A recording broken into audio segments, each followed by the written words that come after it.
Pas de ligne, tu vas le raccorder à la canne avec, je te conseille, un montage rapide, comme ça là. 1, 2, 3, 4. La seule taille valable pour la mer, c'est la taille L. Et alors, si tu veux pas de problème, parce que ça, si ça passe dans les anneaux, autant ça te lève le petit bébé noir là. Et moi, ça m'est arrivé cette semaine, le bébé noir s'est levé et ma ligne, elle est partie au fond de la mer. Donc, pour éviter que ça t'arrive, devant, sur le corps de ligne du moulinier, tu y mets une perle qui viendra. 1, 2, 3, 4. Tu le comprends bien, qui viendra buter sur la tête du sillon. Et puis ça t'évitera surtout, des fois, tu passes et tu te retrouves avec les hameçons qui sont dans les anneaux. On arrive à la grande boucle qu'on a fait tout à l'heure. Et on va couper d'un côté les fils de cette boucle. On la regarde. Et tu te retrouves avec un fil. C'est bon? Un fil qui est censé être plus libre pour pêcher au fond. Pour les vieilles, les gros roucaos. On peut y mettre une perle, un faux vert.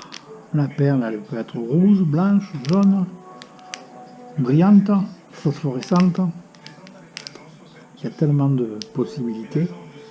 Voilà, pour ce montage-là, on va le faire avec une perle. Donc, je rentre ma perle. Tu fais bien attention de pincer le fil parce que sinon ça déchire la perle si tu le laisses grand. Tu forces sur la boucle.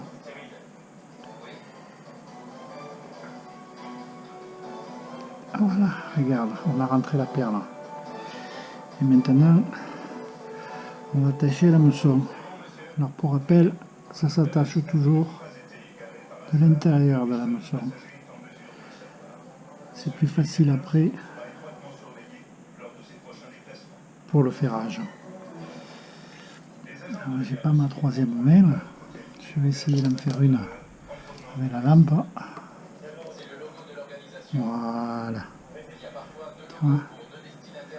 Donc, hop. Et je fais 5-6 tours. On mouille.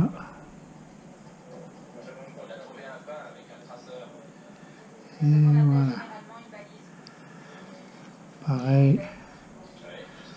On s'assure que c'est un bon montage.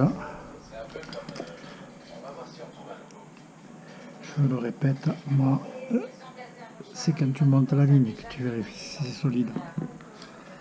Après, c'est trop tard. Voilà, regarde. Tu n'as plus qu'à rentrer ton disque au bout. Hein. Ça va un peu flotter, donc ça s'accrochera moins.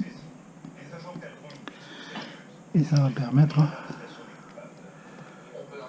d'attraper un peu plus de vieilles roucaos. Regarde comme ça fait une belle ligne.